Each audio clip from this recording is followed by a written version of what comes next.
Students, welcome on my YouTube channel physics bye Puneet sir. आज के इस वीडियो में हम डिफरेंशिएशन के ज्योमेट्रिकल इंटरप्रिटेशन को समझने की कोशिश करेंगे। हम ये देखेंगे कि कैसे जो डिफरेंशियल का ऑपरेटर है डी बाई डी एक्स, ये कैसे किसी कर्व की टेंजेंट को रिप्रेजेंट करता है। ये अपन ने देखा था लास्ट वीडियो में कि जो डिफरेंशिएशन का जो जनरल ऑपरेटर है वो किसी स्लोप की टेंजेंट को रिप्रेजेंट करता है और उसे हम टेन थीटा से रिप्रेजेंट करते हैं। यह हमने लास्ट वीडियो में डिफरेंशिएशन के में देखा था। आज हम इसका ज्योमेट्रिकल इंटरप्रिटेशन समझने की कोशिश करेंगे।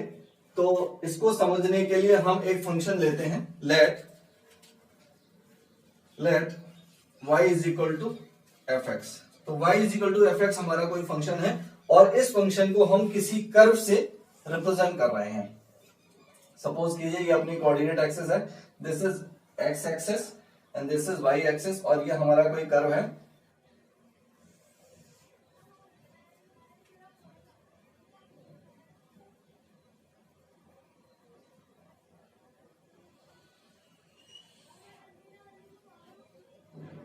चलिए ऐसे ले लेते हैं, ये हमने माना कि हमारा कोई कर्व है,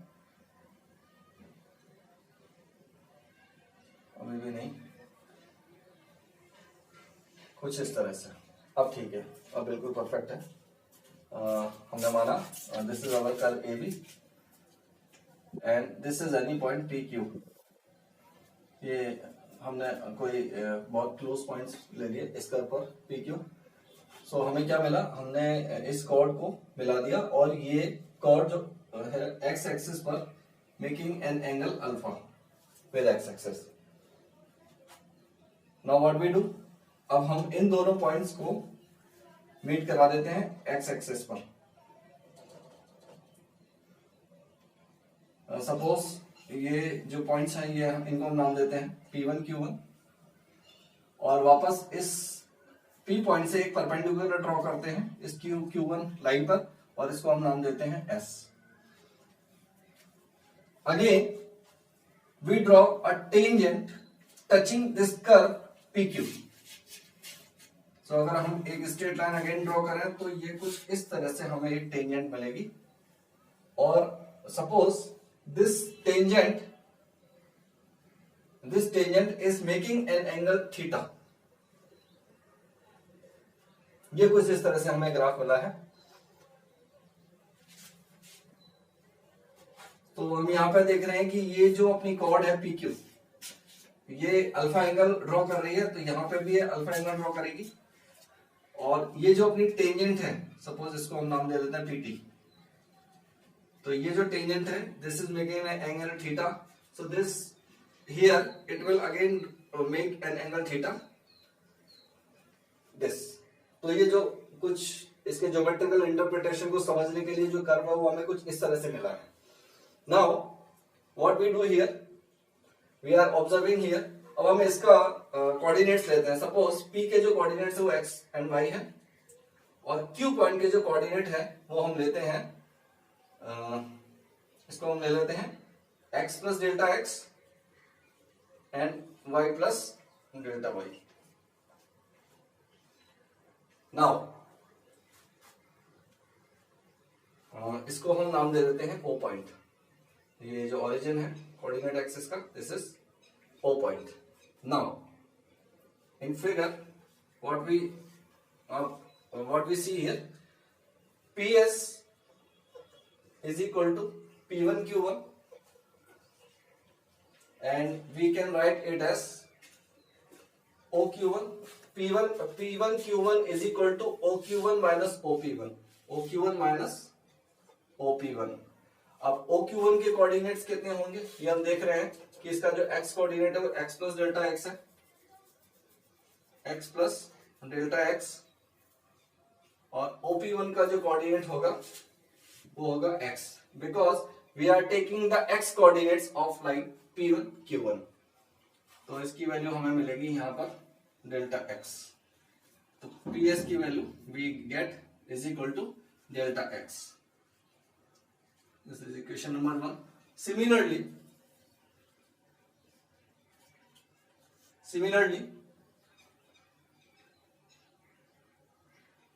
QS, इसी तरह से हम QS की वैल्यू भी निकाल सकते हैं। तो QS की जो वैल्यू हमें मिलेगी वो मिलेगी delta y. This will be equation number 2।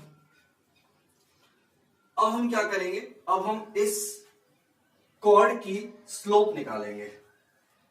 Now slope of chord PQ, तो जैसा कि हम जानते हैं कि किसी भी स्ट्रेट लाइन की जो स्लोप है वो tan थीटा से दी जाती है। tan थीटा जो है वो इसकी स्लोप को डिनोट करता है।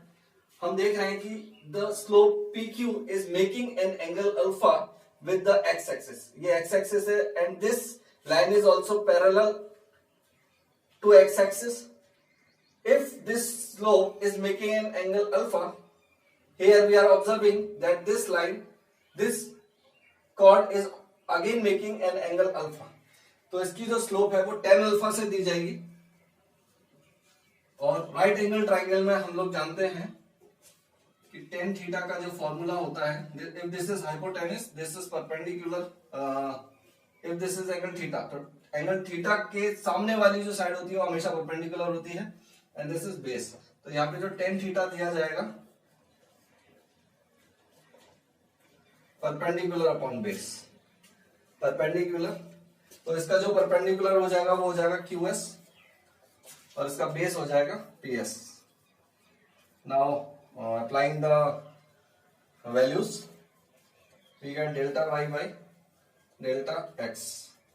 अगर इसकी वैल्यू में हम थोड़ा सा इंक्रीमेंट करें, थोड़ा सा मॉडिफाई करें, यहां पे ले लेते हैं इसको, tan alpha is equal to delta y by delta x, तो ये हो जाएगा y plus delta y minus y upon delta x. We can write it as f x plus delta x minus f x upon delta x, क्योंकि हमने y की value क्या assume की थी स्टार्टिंग में, दैट इज एफ एक्स। पहले आप इसको नोट कर लीजिए।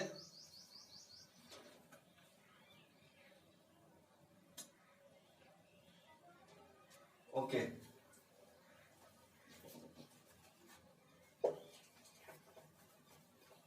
आई होप आपने नोट कर लिया।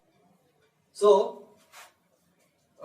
The slope of this chord PQ we get that is tan alpha. Yes.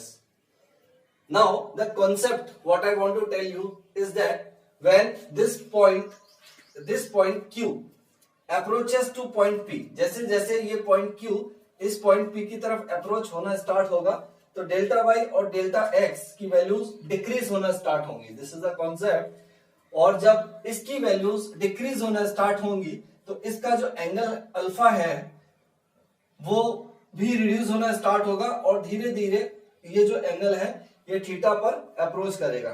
तो हियर